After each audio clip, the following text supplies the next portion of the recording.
So, step one is to have your hoop. Now there's a couple of hoops you can get.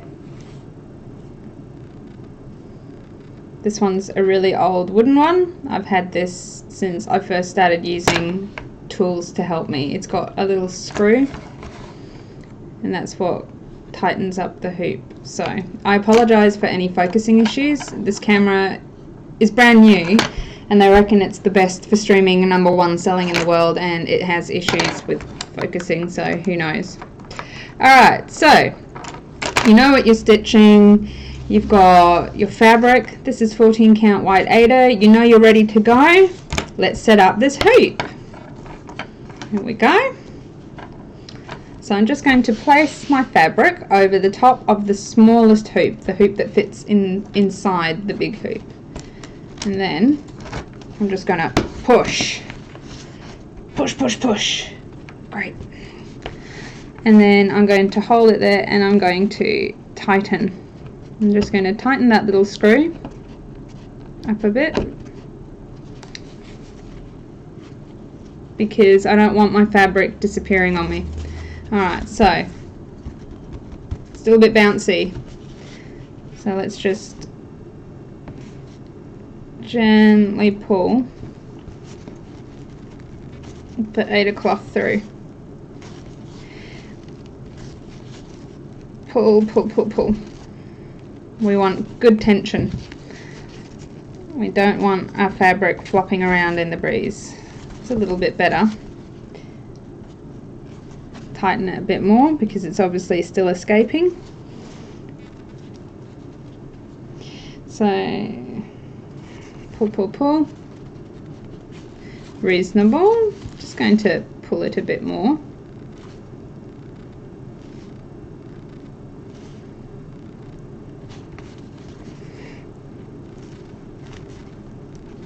Pulling, pulling, pulling. Okay. It's not great, but it's hard to show you in front of the camera. So there's your hoop ready to go. So we can put that to the side,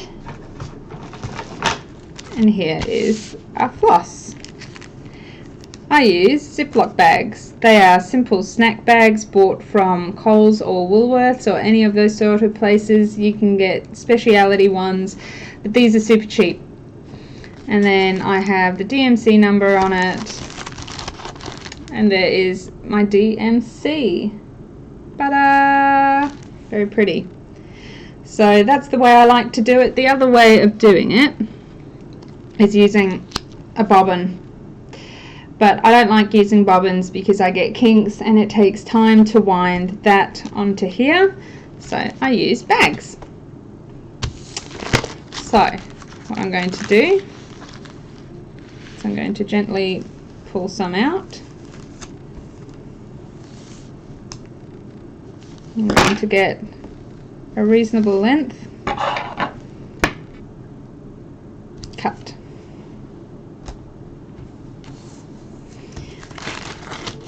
Okay. Now you can probably see from that picture, may or may not, but it is made up of 6 strands. Try and show you there. But there are 6 strands in there. Oh dear. So lots and lots of strands. So this is 14 count. That's what we want to work with. So 14 count, we use 2.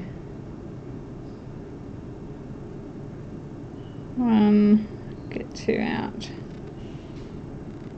See, and you split.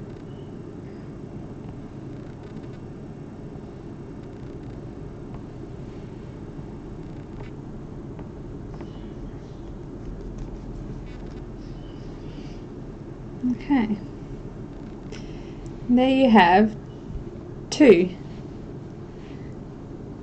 strands, because each skein is made up of 6 and you use the right number.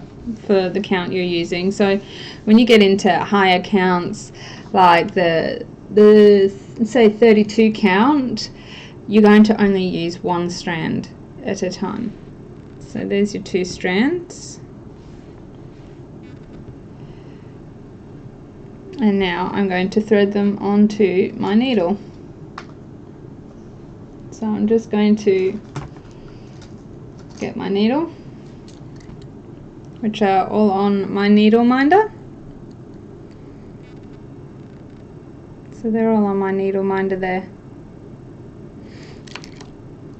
which is magnetic, and I normally have it up on my actual project. It looks after all my spare needles, so I'm going to pick a bigger needle so that you can see. So I like to use John James tapestry needles. They're like my idol. I can't break those, so I'm just going to go ahead and thread that. There, I suck at threading, like so. Now, step 1 is to go always from the bottom. So I'm going to go from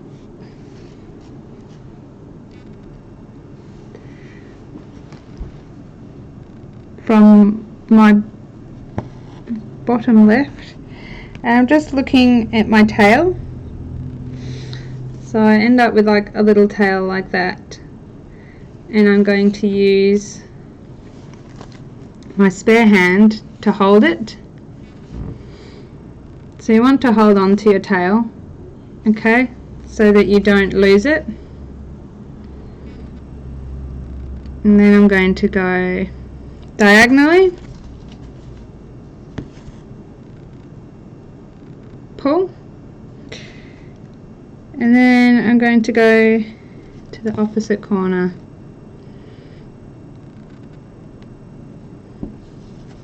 And I'm just going to keep going. I'm going to go and go and go and go. So I'll do 4 across as my example to you.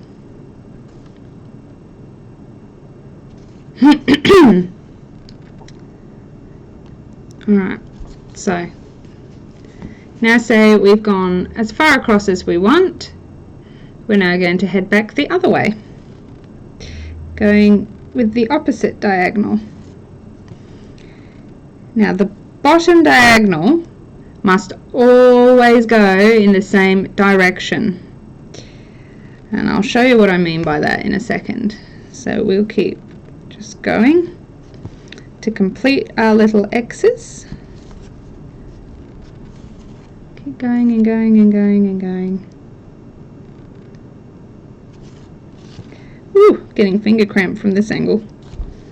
But hopefully you can see what I'm doing here.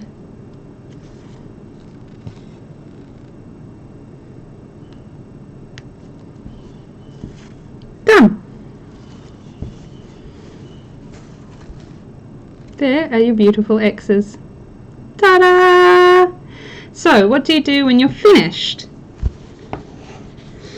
You will have some beautiful looking, they look like little L's to me, baby L's.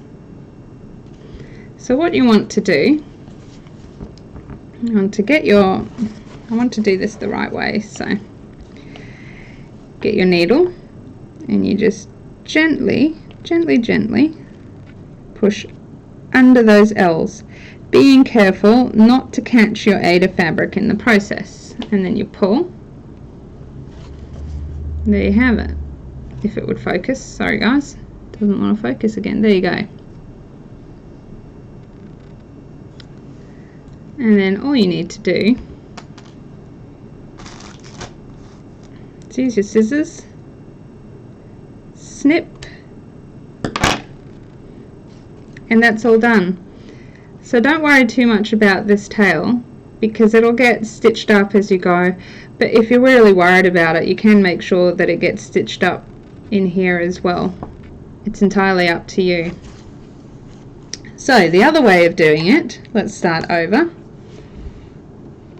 Ooh, lost my needle.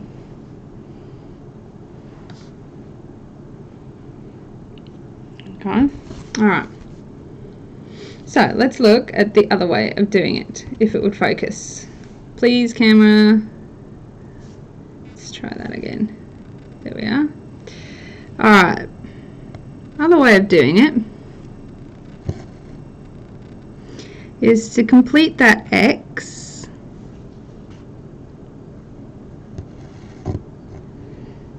Oops.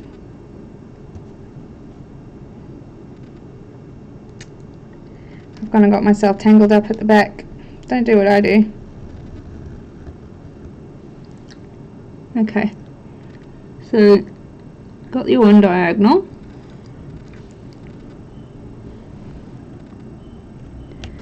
And you can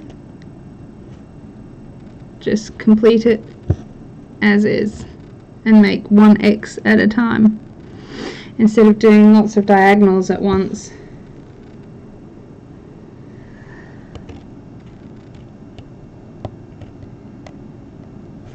So you can do that too.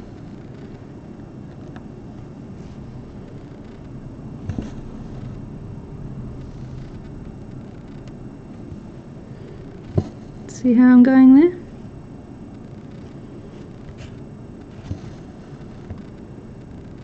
See, so I've made two there. Now what happens if you decide to do an X with the bottom diagonal on the opposite way? Let me show you what happens. So we're going to do an opposite X, I'll call him. So see how this diagonal, so the bottom matches the top, if you look at those two. Hope I'm making sense in this. So let's just do an opposite. Oops, caught myself. Doesn't look right, does it? And you will find too, if you just do them willy-nilly, with say, you know, with all those different diagonals going all over the place, you're going to notice that in your finished piece. So the bottom diagonal must always be the same. Okay? Never change it. You can't be changing it. It has to be the same. So the bottom diagonal will always be going that way. Okay, so yeah, bottom left to top right, or if you want to call it top right to bottom left, that will always be your underneath one, your bottom one for your diagonal. For the top, it would be top left to bottom right, or if you want to call it bottom right to top left, whichever works. But you can't be changing them around, okay guys? So that's how you stitch. That's the basics. I will draw you a little picture to try and illustrate what I mean. Here's my paper. I'll use a highlighter. Okay, so they're all the same. And that is good. You don't want bottoms looking like that. That's wrong. So let's complete those. And we'll see how nice they look. See? So that's our X's. And then if we're going willy-nilly,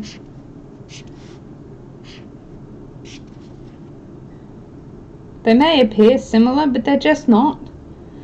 Because then you're going to notice, because the top diagonal, so bottom, that top diagonal is more prominent than the bottom.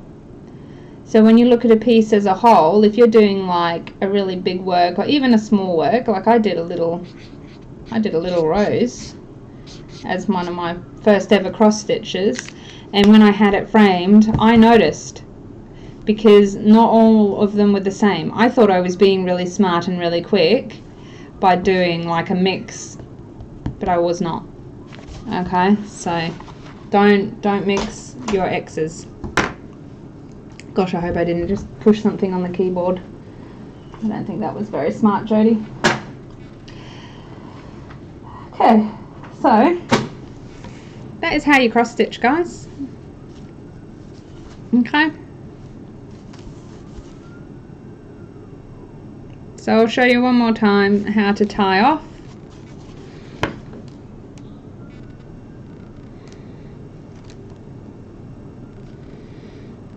See how when you do the X's, it's not as neat? See how it looks totally different?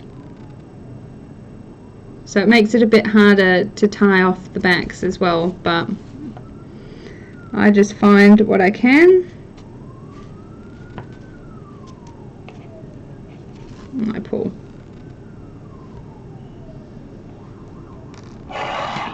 And then I cut.